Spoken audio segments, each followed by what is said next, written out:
We wanted to have this as a series of conversation with you, Dr. Rajan. But before I get started, there is one common thread between you and me, and we talked about it in the conversation last week as well. We both share our alma mater at NIT Trichy or REC Tiruchirappalli at erstwhile what it was called before.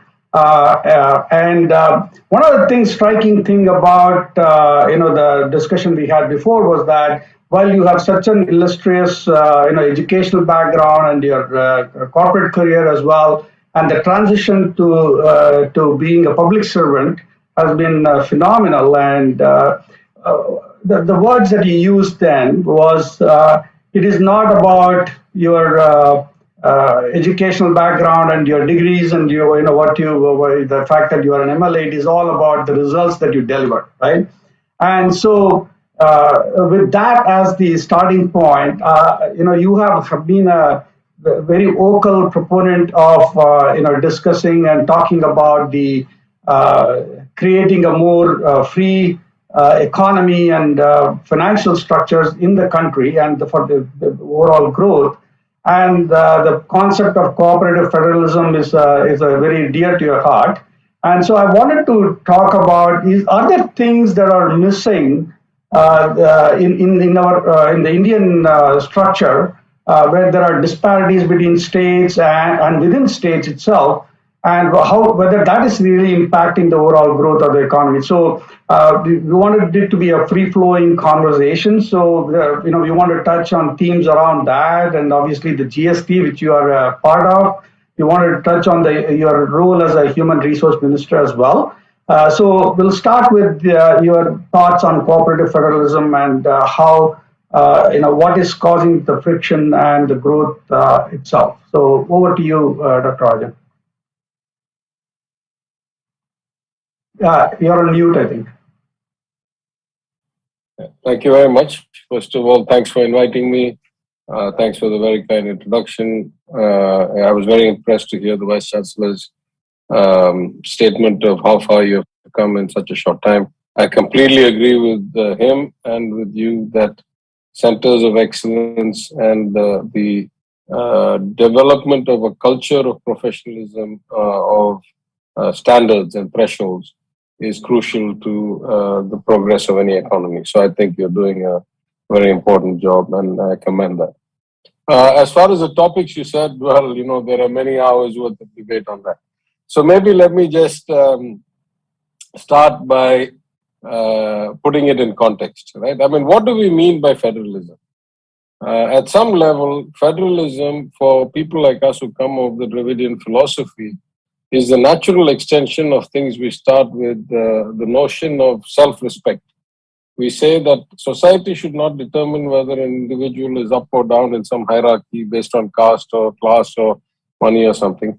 All humans are born equal. And, going back to our culture of the Puranams and of the Tirukkural and so forth, in thousands of years of Tamil culture, this concept that we are all born equal, and at some level, all humanity is the same, right? As we say, Yadu Mure, Yavarum Kele, and, the Tirukkural that starts, Pirappokum Ella Uyirukum. We are born equal. We are all born in the same way. So if you start with self-respect as the identity, it doesn't take you very long to go from there to say the nature of democracy requires self-determination. Self-determination, I must have some say in the outcome or the policy or the design of the system. And you go from there to say, self-governance, which is what a lot of local self-governance is driven by. It says people should have access to resolution of their issues as close to them as possible.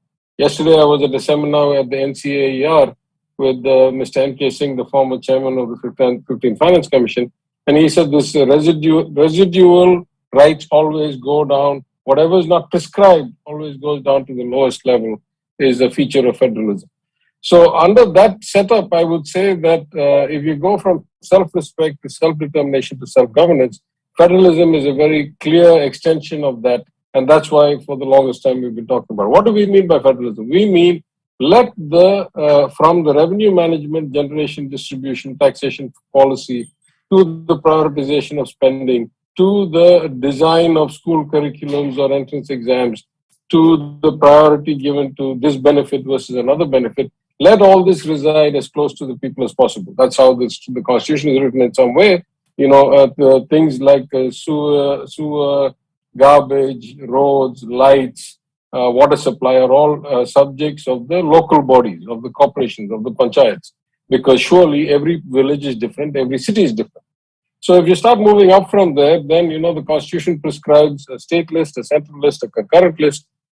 I would say, though, historically, we must remember that we are an aberration. If you take any large country in the world, and I use always these two examples of the professedly, avowedly capitalist USA and the very clearly self-avowedly communist China.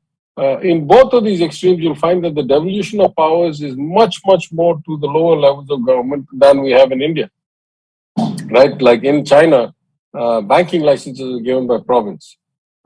Schools, police forces, industrial policy, industrial licenses are given by cities or provinces. In America, school boards are local from the village or the city. The police is run that way. Taxation, direct taxation goes all the way from federal to state to county to city. You can have income tax in New York City that's different from other cities in the state of New York. And you have, therefore, a much more devolved structure. Now, the question is, why is India so unique? Because India, we have this history that we are a multi-thousand-year-old culture, and we really were organized into one country relatively recently in the 1940s. And therefore, the founders had this great fear that how do you create a homogeneous to the point of a republic, not necessarily in behavior or in activity, but how do you have a cohesive society within a republic that has never been a republic before, that had been many different kingdoms and, at different points in history and so forth. So the preponderance was that many of the powers resided with the Union much more than in other places, and then some were in the states. And then, of course, during the evolution of various amendments to the Constitution, some more got moved to the concurrent list and so forth. Now, there have been many developments over the years that have different implications and different perceptions, going back to the 1950s when the Union government first started intruding into central sponsored schemes into the state list. And then, the progression going down to the creation of cesses and surcharges and so forth. But the reality is that by design, we were uniquely centralized compared to any other large country. We have become progressively more so always before 2014. That has gone on steroids after 2014, and we have this aggressive centralization of everything from tax collection to scheme distributions to, the Union government's own statistics show that about 23% of all tax revenues are collected at the cess and surcharge bucket, which is not even shared to the states, and correspondingly, almost 5.25 lakh crores of direct benefit transfers are happening from the union down to individuals or local bodies. So you have basically cut the states out of this management. So, this is one aspect, the fact that we are a unique structure. There's two other aspects that we should lay as the groundwork. In every other federal country, of course, there are transfers, from the richer to the poorer. That's what a federal setup calls for. That is what we are all citizens of the same country for. We are patriotic. But in no other country do we have this disparity that there is a significant inversion. In places like China, the richer provinces are the ones that are also highly populated. It is the coastal provinces, and the transfers go from the high population to the hinterland with low population. In America, you have the US and you have the New Yorks and Californias that have the highest economy, highest tax generation, highest population, highest growth, and then they effectively do subsidies or transfers to the North Dakotas and all that, which have 500,000 or something for the whole state. In India, we have the reverse. The richer states have the lower population, and the poorer states have the higher population. And for whatever reason, though in a country, labor movement should be fungible and not have any constraints, in fact, we are not getting that kind of movement, of permanent movement of labor. And then the third unique aspect about us is, in almost every other federal society, transfers and integration should level the quality of life, should level the outcomes in per capita or in human development index or in access to healthcare or in the noon meal scheme, or in the quality of education. Unfortunately for us, if you look at our history, if let's say the best to the worst state on any of these statistics was 2:1 at independence, it progressed to something like 4 or 5:1 before the reforms of 1991. And after the reforms, much like everywhere else, globalization increases the pie, but also increases disparity. Here we have increasing transfers from one state to the other and increasing divergence, where the rich states continue to show much better statistics and the poorer states continue to go lower and lower, at least gap-wise, if not absolutely. So these are the conundrums that we face. It is partly a question of execution, partly a question of complexity, partly a question of efficiency, and partly a question of our unique centralized nature as a country. And there are many aspects of this, from direct taxation versus indirect, GST, pre-GST to post-GST, political regimes changing their tunes depending on whether they sit at the state or the center. Let's not forget, at one point the Congress was the great centralizer. So I'm not casting aspersions on individuals. I'm saying, the old adage of where I stand depends on where I sit seems to apply equally to many people in the course of history. So maybe that's enough to get going.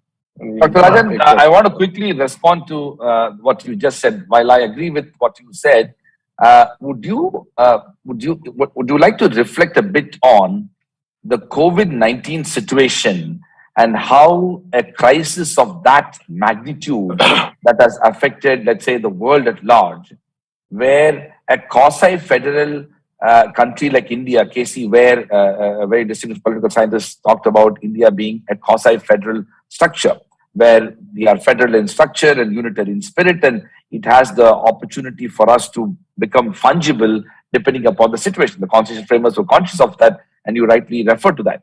Now, if you look at United States, for example, if you look at the early part of the US's response to the COVID-19 crisis, the fact that it was a very rigid federal structure ended up in a situation where the federal government could not adequately respond to the crisis that was unraveling in different states, and ultimately states ended up taking their own decisions. And as some authors have now argued about, it resulted in lesser coordination, more debts, and even more organized response to a national crisis of that magnitude. So my question to you is that, to what extent federal societies or quasi-federal societies or structures are better suited to deal with national level problems as we saw in the context of COVID-19?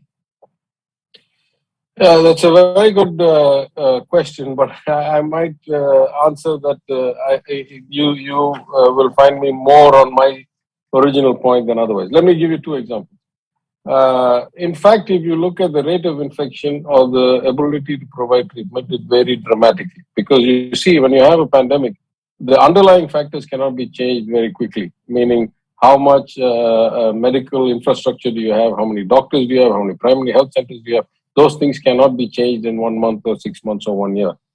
So I'll give you the extreme example for just a data point. In Tamil Nadu, for every 1,000 people, we have 4 doctors. In UP, if you're lucky, you have 1 doctor for every 3,000 or 4,000 people. The ratio is 12, 15 to 1. So you cannot have the same type of crisis response to these two. Forget UP and Tamil Nadu. Let's take within Tamil Nadu. When we came to office on May 7th, we had a second wave that was 6x the magnitude of the first wave. The chief minister designated different ministers to go to different districts and take care of different, the situation locally. By good fortune, we had a collector who was a medical doctor, a corporation commissioner was a medical doctor, a monitoring officer was a medical doctor. I had some global experience running large-scale operations.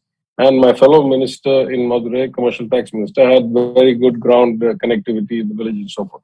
So we chose to take a distributed strategy on day one. We took care of some of the macro things. We arranged for oxygen that we almost ran out. We finally ended up supplying not just ourselves, but the entire southern Tamil Nadu out of our Madurai hub. But the key to our success was that we took a distributed strategy and said, let us not have everybody converge at the government hospital in Madurai. And if that happens, the infection spreads in the crowd coming to the hospital.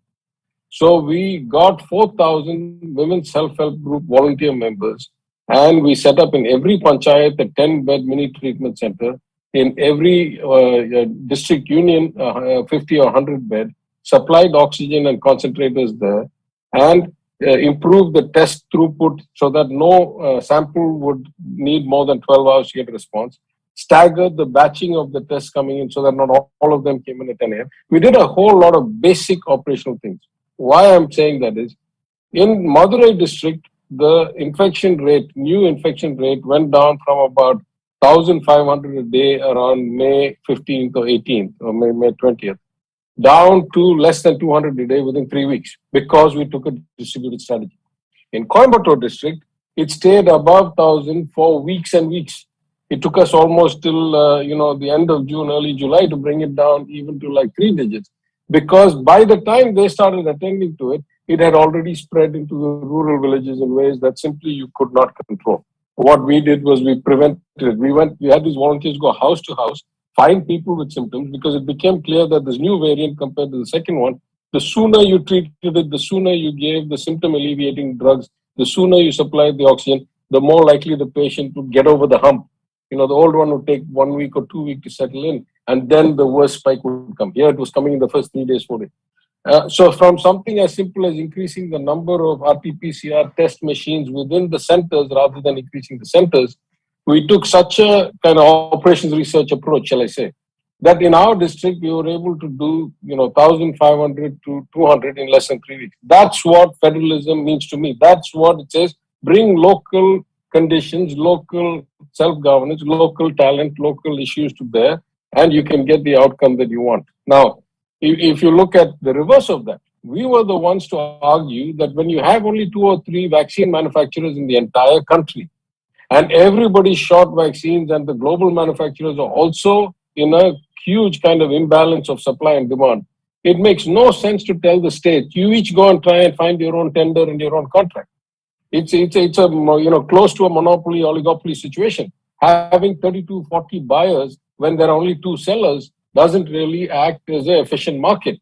What we need is the super buyer, the monopsony buyer, where we have the union government. So never have we said that there's no clear role for the union. There are many things only the union can do well. Interstate commerce, currency stabilization, foreign affairs, foreign trade, defense, standardization of taxes on complex good manufacturing and trans-border goods like components for cars and planes and ships and things like that, which are inherently complex and with OEMs all over the place. So there is a clear role. We're not saying, in this case, for vaccine purchasing. But the administration is going to be so different because the places are so different. I cite this example all the time. The average age of somebody in Bihar is 19 years old. The average age of somebody in Tamil Nadu is 32. The average education in Bihar is elementary school dropout. The average education in Tamil Nadu is +2 graduate. How do we write a common policy across all these variables? We are completely different setup. We need different levers to govern at different times. Thank you very much for that. Over to you, Ram. Thank you. I think that is a meaningful and relevant insight into the thought process on cooperative federalism from a very different angle than the financial angle, which is important as well.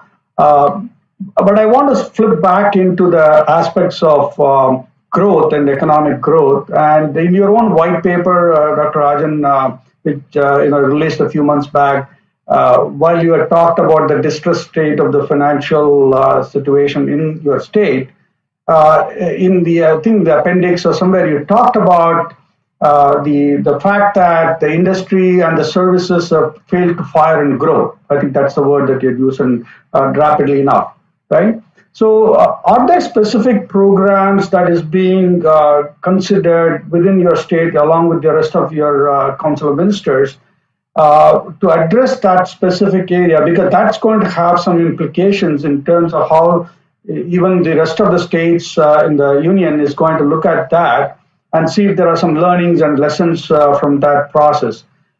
So any thoughts on that in terms of how you're trying to help the industry and the services grow within Tamil Nadu, given the the issues in the last couple of years and that you had expounded in your white paper. Yeah, again, I think we need a kind of segmented approach. We can't think of all industry as one. At least as far as I can say, just off the top of my head, though it's not my department, and I'm reluctant to stray into other people's domains. Philosophically, at least, there's 2-3 different layers of industry. There's the MSME, which is by far the largest employer of people in an unorganized way, but in an economy that's largely unorganized. And those are people that have been very hurt over the last 3-4 years by many, things, starting from demonetization and liquidity concerns through the GST rollout, through the lockdowns and so forth. They need something completely different. Then we have the kind of organized Indian-centric, Indian champion kind of sectors. And those are mostly about getting access to capital and having government get out of the way and not be as rent-seeking and as intrusive as it otherwise could be. And then we have the global sectors where, Tamil Nadu is an advantage. Bankers go where the credit is good. Investors go where the opportunities are good. So Tamil Nadu is the number one destination, for example, for World Bank or for, ADB or AIIB or all of these national development agencies, and also for many of the financial services companies and so forth. Now, we could have been better had we been better administered. That's a different story. But I would say things that are built, advantages that are created over 100 years or 80 years cannot be wiled away or diluted in 5 or 10 years. So the structural advantages we have, some of it is just geographical. We have a large coastline. We have, good airports and roads and so forth over the decades. Some of it is much more profound than that, is in human capital. Because the Justice Party started both compulsory elementary education for boys and girls in 1921. Because the whole Dravidian movement of self-respect said that we must start with education for all as the basis. And because they found that enforcing compliance was impossible when violations were 80 or 90%, and the way to get compliance was to provide food. And therefore, we started free food in schools in Madurai and Chennai Corporation in 1921, and then to the whole. And, successive regimes, whether it was the Congress regime of Kamaraj and then my granduncle Bhaktavachalam, whether it was the ADMK regime of Mr. MGR, or in fact of Ms. Jayalalitha, some things never changed. We just kept enhancing. It went from free breakfast to free lunch for all poor students, to free lunch for all students, to free lunch with protein for all students, to increase protein for all students. So, you have these kinds of continuity in policy in the basic human development. And these debates have been always very clear about what comes first. So when people said if you provide free lunch, the children will come to school and study for only the morning class, eat lunch and attend not the afternoon. Most politicians are okay with that. No problem. Let them study half the day. I went one step further. I said, if they're going to come just for the sake of eating, at least let's make sure they're not malnourished. Because that's where you start. You start with making sure that their bodies are growing and their brains are getting enough, vitamins and all this stuff. So I think the human resource advantage we have, I'll just give you one statistic. Now, there's of course pluses and minuses to everything. I'll give you one statistic that is good and one statistic that is bad. The statistic that is good is, as of today, Tamil Nadu has a higher education gross enrollment ratio of about 52%. That means of the 4,25,000 students or so who graduate high school, about 52% of them, 2,40,000 or so of them, enroll in a degree college. That's phenomenal. That's higher than the US. That's double almost the Indian average, which is in the 20-something percent. Kerala is second at 30-something percent behind us. And many of the underdeveloped states are at 12-15%. That's the good part. The bad part is there has not been that good kind of matching of economic activity to output of academia and training institutes. So, for example, all the industrial training institutes of the government of Tamil Nadu together have an annual enrollment of 90,000 students. But we generate about 1.6 lakh engineers. The ratio is completely skewed. There are no jobs to absorb 1.6 lakh engineers, even including export and everything else. And there are not enough people to do skilled technical work like AC mechanics or computer mechanics for cars. Basically, car mechanics now have to be computer savvy. Everything is run with the microcontrollers. And, pressure pumps and the fitters and joiners and electricians and all these things. So there has been less than ideal or stellar policy making on many fronts. We have seen the rains in Chennai and realized the lack of urban planning and the. So anyway, my point is that our approach has to be different for different sectors. Our global economic advisors, as you know, Raghuram Raj and Arvind Subramanian, as said before, keep emphasizing that to us. And we are focused very much on the MSMEs in terms of provision of credit, state guarantees, and the additional leveraging of the union government schemes, trying to bring them back onto their feet with training, with resources, with local attention at the district level. And then, of course, we believe that as the economy reopens and as global trade reopens, Tamil Nadu is going to be again a preferred destination within the country. Many of the statistics of FDI in the last 2 years are skewed through the large investments into one media company by other media companies. But if you go back to the broader pattern, we think there's things to be done there. We think there's something to be done fundamentally changing the nature of infrastructure financing. We need to categorize what kinds of infrastructure need to be built with 100% equity by the government. What can be done more as a 50-50 JV, bringing in technical partners with expertise, and what should be done with high leverage because they are high cash flow assets like bus stands from day one should be done with capital from outside and keep it light on us so that we can expend our capital in building zero return assets in cash, but high return assets in human development, like toilets in girls' schools and classrooms. So I think there's a lot of things we can do policy-wise that are within our control. And that's why we need federalism. We need more things to be done closer to the people, closer to the unique situation. I dare say that no other state has this unique profile of MSME to national level to multinational level that Tamil Nadu has. Every state is different. Every state will need a different policy, how to bring growth to this kind of mix. Thank you, Dr. Rajan. One of the things that, of course, what you said is absolutely true that every state is uniquely situated, but it is also the case that foreign investors in India, across the states of India, there is a certain degree of unease that has developed over the last maybe even a decade, that the policy uncertainty and policy, let's say, confusion with change in governments coming through creates a lot of volatility with regard to investments. And this is not only with regard to the functioning of the government, it goes all the way to the role of the regulatory bodies and even courts and judicial interventions on these matters. So as somebody who has done global public policy work, what do you think we should do? Because we are in a very awkward situation where the intent of our governments, regardless of whichever party is in power, albeit sending a particular signal, but at the ground level, there is so much of uncertainty that is increasingly creating a certain degree of discomfiture when it comes to foreign investors. Again, that's a very interesting question. I think there's 3 or 4 different angles to that. Let's start at the international level. At the international level, there are 2 huge positives for us. One is there is a glut of liquidity that has never been seen before in the world.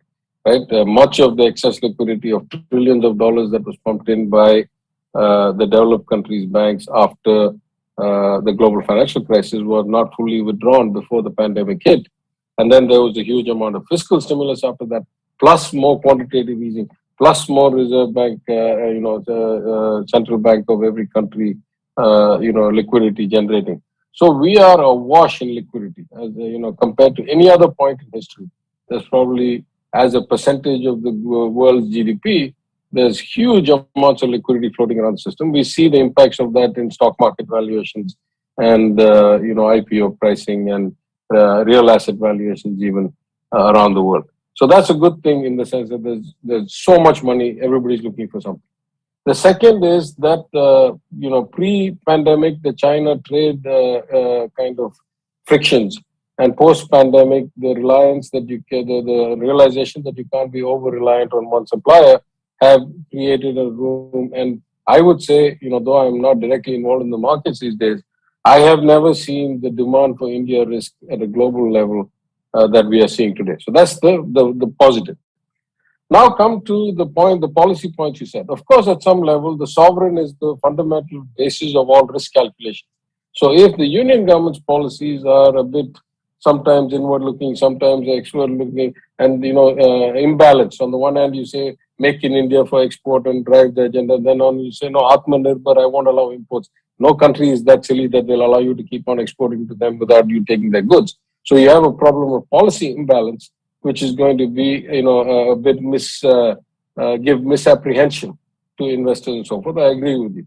But there's something much more profound at the national level that worries me, right? If you start with the notion of what is it that drives growth, for those of us who studied economics very late in life, the sanctity of property rights, that they should be inalienable, that they should be enforceable, and that they are not subject to the whims and fancies of either regime or, above the law activities, is the building block in some sense, going all the way back to the Adam Smith understanding of the world.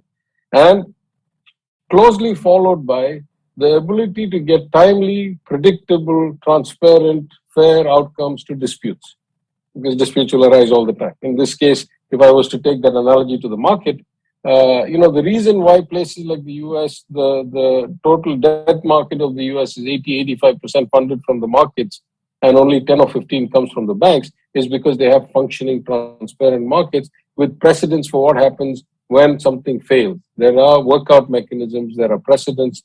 There's, if it fails, you'll get back 60 cents on your dollar within, 1 year. So you have a predictable outcome. So investors want predictability. Investors want stability. Investors want, especially fixed income investors, want to know what happens if things go badly. If things go well, fixed income investors are capped. They can never get better than the coupon return interest rate on the bond. And as you know, very few projects at the level of multi-billion-dollar infrastructure or large investments can be made with equity. They have to be financed by debt. In fact, when I was at Stanchart, the rule of thumb was that if a country's GDP growth is predicted as X, then we should allocate 2X as the credit demand growth in that country, right? Because most emerging countries require a lot of credit. So in this context, then we have structural limitations that, as you say, go all the way to the judicial system. We don't have the luxury of timely, predictable resolution of workouts.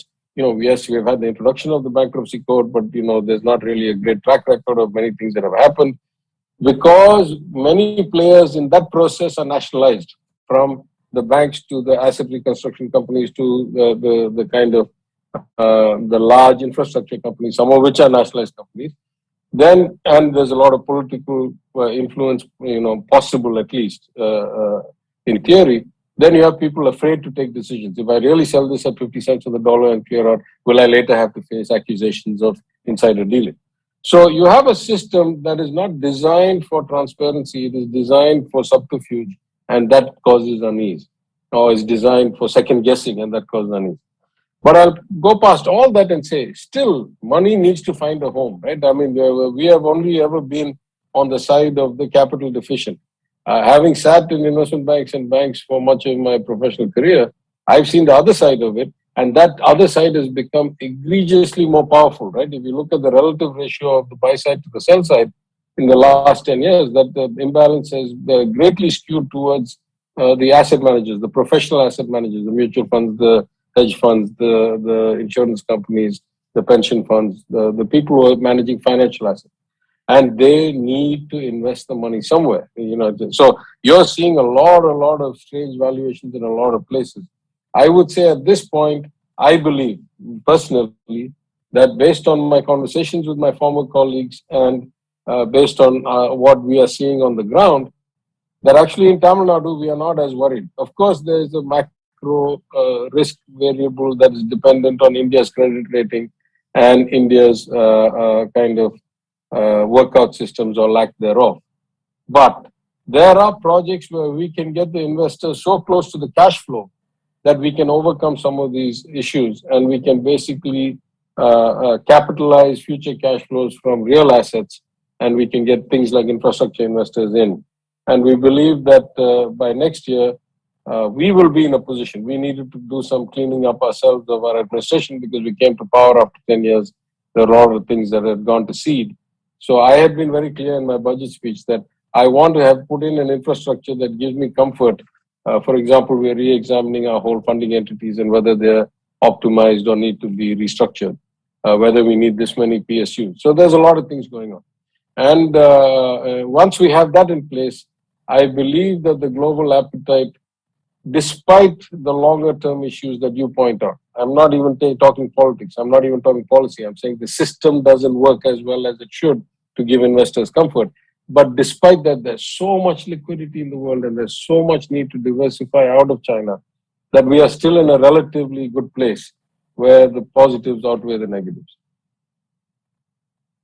Thank you very much, Ram. Yeah, sure. You kind of touched on the other aspects of your portfolio, which is the human resource minister, and you have a very unique role in that respect. It is not the typical personnel management, especially at the state level, because HR has been handled at the central ministry. But it looks like you are trying to reimagine as how human resources and skill development needs to be brought forth. So from that perspective, what are your ideas and thoughts in terms of promoting the skill development as well as in terms of employability, because the unemployment is somewhat raging at this point in time. So to address some of those structural issues, as a human resource minister, what are you thinking about, and how do you interact? Again, going back to the federalism construct, what is your modus operandi with the center as well? So, thoughts on that? Actually, I have an easy answer, but after the easy answer, just so you don't think I'm ducking, I'll move to the other aspects. The human resources is a misleading name because in Tamil Nadu, the Honorable Chief Minister renamed the Personnel and Administrative Reforms Department as the Human Resources Department. I am not the Human Resources Minister for the people of Tamil Nadu. I am the Human Resources Minister for the government employees of Tamil Nadu. So I really only look after the personnel of the government of Tamil Nadu. And the Human Resources Minister of Delhi equivalent sits within our labor department, where we have the skilling and where we have the training departments and so forth. But as a former investment banker, as a former consultant, I would say that as often as I would say that the finances of the governments have not been run particularly well or professionally, or the systems have not been developed to keep up with the complexity, I would also say that not enough attention has been paid to the personnel, the human resources of the government, and how they are recruited, how they are promoted, how they are paid, how their performance is set up, how they're evaluated, how they're checked, and so forth. So there's a whole lot of reforms that need doing, in my understanding, and we are starting. We have announced some of them in the assembly. We are going to also, let me just give you some statistics that will tell you what the problem is. On the one hand, the sanction strength of workers for the different departments of the governments of Tamil Nadu is somewhere around 1.4 to 1.5 million. On the other hand, the actual occupancy rate is somewhere around 930,000 or so. So we have, on average, between a 30 and 35% vacancy. On the one hand, you should say, will that reduce the quality of service and the delivery to the people? On the other hand, you say, even at this level, we struggle. Almost 70% of our state's own revenue goes towards salaries and pensions. Were we to actually fill the role, we'd have to rely on central transfers before we ever started operating a scheme. On the one hand, you say, with the nature of the change of work, with greater transparency, with going online, with e-Seva Mayams, with e-governance agencies, with e-budget, no printing of books, all material at the fingertips of the MLA in the assembly on a computer screen. We should require fewer people. On the other hand, you say these people should be trained completely to a different level of skill and understanding than what they were brought in with. In any event, we have something called the TNPSC. Now, just to give you the breadth of what the Human Resources Ministry involves, It includes the TNPSC, which is equal to UPSC, which is the recruiting, and the TNPSC has like Group 1, Group 2, Group 3, Group 4, etc. It includes the training institutes, the Anna Training Institute, the Bhavani Sagar, which is to train government servants to come in. Of course, it includes the inspection and the investigations and all that stuff. But it includes, for example, the Department of Vigilance and Anti-Corruption, the funding of it at least, though it operates independently. Same way, TNPSC operates independently, but we fund it and we, said we are the home ministry for it, if you will. It includes the Lokayukta. It includes the Right to Information Commission. So there is a broad set of functions that are related to the human resources of the government. And in my limited understanding, or at least in my my view of the world, shaped by being in industries where human resources were hugely crucial to the outcome, I feel like the system has not been properly designed or properly updated. I'll just give you one technical point because you have many students here. The TNPSC runs something like 70 or 80 different exams. You know, there's something different for horticulturalists, something different for botanists, something different for, agriculturalists, etc., etc. The question I ask is, if you have a state where you have 52% of people enrolling in colleges, and many of them, I assume, get degrees and come out, do I really want to be testing again for competence in botany at the Public Service Commission? The Public Service Commission should be an aptitude test like in other places, some written, some interview, whatever. But the more standardized I make the test, the more I remove subjectivity. Therefore, I remove corruption and backdealing. I can introduce randomization and I can have a standardized paper in different sequences. I can have machine-read answers. I can increase the throughput, and we can really produce the number of servants that the departments ask for, public servants from the Public Service Commission that the department asks for. Right now, we are backlogged 2-3 years worth. And once you have this much backlog, then the departments start doing things like either temporary hires on consolidated pay, when the quality goes down even further, or it starts kind of cutting corners on the number of people. So it's all about process. In my opinion, the biggest weakness in government is that many of the processes have not been adapted or upgraded or redefined or redesigned to deal with the kind of complexity of the world today. Right? In Tamil Nadu, we have roughly 21, 22 lakh crore, about a $300 billion economy, and 3.5 lakh crore, or about a $40 billion budget. I don't think we have the infrastructure to efficiently administer either administer or support those. Those are the things we need to be building to improve outcomes.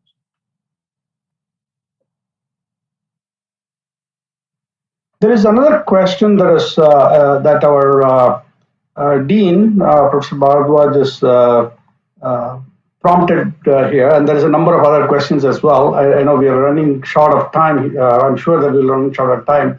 So, so his question is that you have constituted this, Tamil Nadu Economic Advisory Council made up of people from very different political,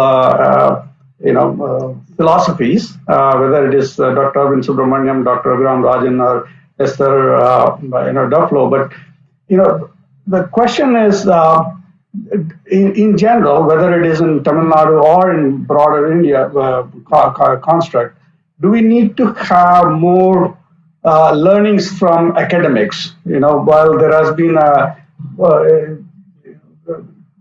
clear, focus on the polity and the politics of it in terms of listening to people from the political arena, is it time and to start enhancing the profile of academicians from a technical governance standpoint?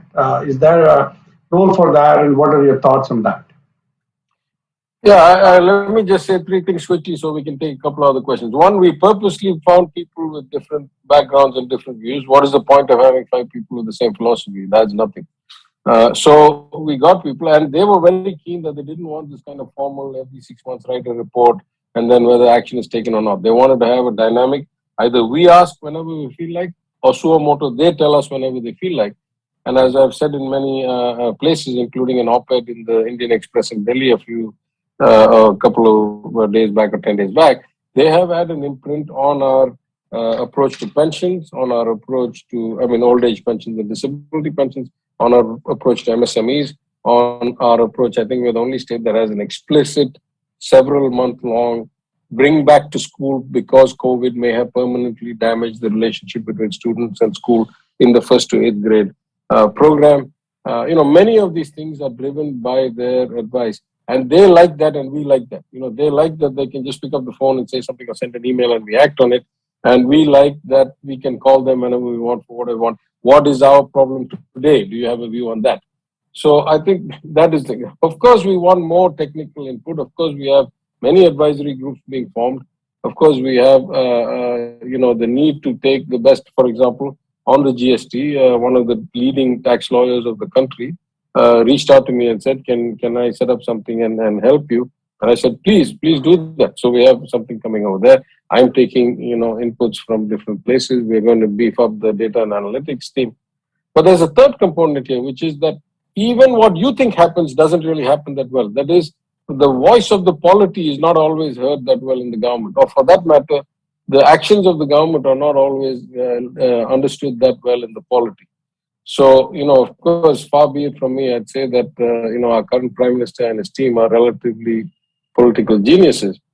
But even they are not able to penetrate certain places with certain messages. And I think that is something that as a party and as a government, we find that the government has far less connect with the people than the party does.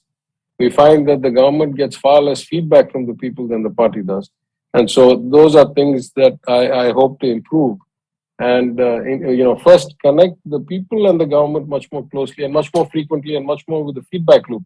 Do something, get feedback, adapt, get feedback, adapt, this loop. So, of course, I gave a lecture at the library where a center for the public sphere, study of the public sphere was started in our very famous Roja Muttai Library, financed by the University of Chicago at its inception. And there I said, there's a need for re-intellectualizing politics. Politics is, at least in the beginning of the Dravidian movement, it was about ideas, it was about principles, it was about a view of the world. And some of that has been diluted because of various reasons. We need to re-intellectualize it. And some of it is about changing the culture. The culture of society, the culture of politicians has faded a bit. It's very hard to point fingers and say the politicians are corrupt or the, bureaucrats are corrupt or, that is spread to this place, that place. It's not as if society is pristine and only the politicians are corrupt. The politicians come from society, get elected by society. And whenever I say this, people get a bit angry at me, but people get the government they deserve because that's the government they elect. Right. So it's hard for anybody to say that, there's this huge gap. Very good. Dr. Rajan, I have a question. This is probably a slightly more complex one, but you may recall that in the 1987 movie Wall Street, Michael Douglas, acting as Gordon Gekko, gave a speech when he said, greed, for lack of a better word, is good. And he went on to say that greed, it captures the essence of the evolutionary spirit, greed in all its forms, greed for life, for money, for love, for knowledge, has marked the upward surge of mankind, unquote. Now, how do we create an alternative imagination that not only greed is bad, but to create an egalitarian society, every stakeholder, including the corporations and the companies and the business enterprises, should work with some degree of public service and common good? Yeah, let me just say that two slightly different ways. The first is, I think, though, for dramatic effect, I remember the Gordon Gekko speech. I think by the time I was on Wall Street, even by the late 90s and the subsequent decades, that had clearly changed to, be greedy in the long term. Don't do short-term things because those are not sustainable. Think about the longer-term consequences. And that could be in our policy as well. Don't worry about this election, this month, this quarter. Think about what you can achieve over 5 or 10 years. I hope some of that is percolated into Wall Street and into society. But there's a broader point you make here, and I think that's really what has distinguished good quality of life societies from ones where it is not so good. In the end, the only way to grow sustainably over time without having social strife, without having, crime rates increase, without having mental illness rates increase, is for it to be equitable, at least relatively equitable. It should be inclusive. The more people that are brought into it, the better off we are. And I give two statistics. I say within India, what makes Tamil Nadu so unique is that we will be in the top one or two or three per capita income and total size of the economy. But most importantly, for any in the top 5 or 10, of course, Kerala has some really good statistics in other matters, but they are a relatively small state and they don't have as high GSDP and for other reasons. But if you take any of the large states, we have high social development, high human development, high per capita, and one of the lowest Gini coefficients. We have one of the lowest stratifications. In Tamil Nadu, almost 100% of girls below 18 are in school or have been there till at least 10. In Gujarat, which has a slightly higher per capita income than Tamil Nadu, the ratio is nowhere near. It's about 70%. And a whole lot of people are not included in this.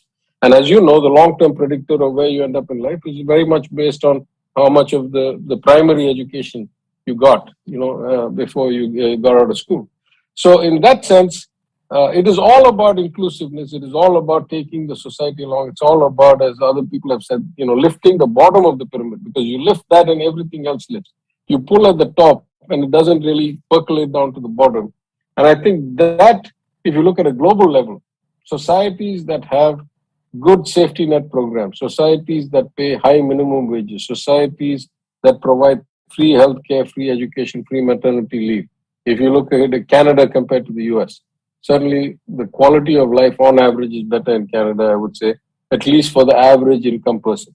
If you look at Western Europe and Scandinavia relative to other parts of the Western Hemisphere, if you look at Australia, New Zealand compared to other countries of equal per capita, if you look within the US at New York and California and Minnesota, where they have high welfare and high benefits compared to other parts where they don't, like in the Deep South.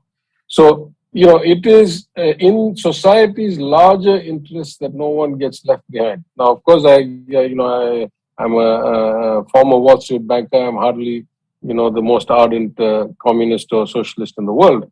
So I am all for private enterprise. I'm all for, private advancement based on input. I am not for one second saying we should all make a commune. But enlightened self-interest is probably better than pure self-interest. And enlightened self-interest says, I have to live in the same society as everybody else. And if the disparity starts to get too big, even if it doesn't bother my conscience, it surely bothers my safety and security. For various reasons, I've had the opportunity to travel many parts of the world. But places like Nigeria, places like Venezuela, I have not been able to step into the car from the hotel or go from one friend's house to a dinner without having somebody in the car with a gun. There are societies where once the stratification becomes beyond acceptable, violence becomes the way of life, and anybody who has a car is basically a target, right? So, of course, I'm not saying that that's going to happen anytime soon, but I'm saying the examples we see from around the world tell us that the inclusion, the taking everybody along, keeping the Gini coefficient relatively low, and doing what you can to make sure no one gets left behind, whether it's education or basic, old age pensions, or whether it's disability pensions or free food or, cheap transportation or free transport. These are the things that will help you in the long run create a better society, a better quality of life, higher growth, better per capita income. These are very closely related. These are not altruistic. These are self-interest, enlightened self-interest. Fantastic. Thank you very much for that. Over to you, Ram. Thank you. Thank you. We are actually run out of time here, and I didn't realize that.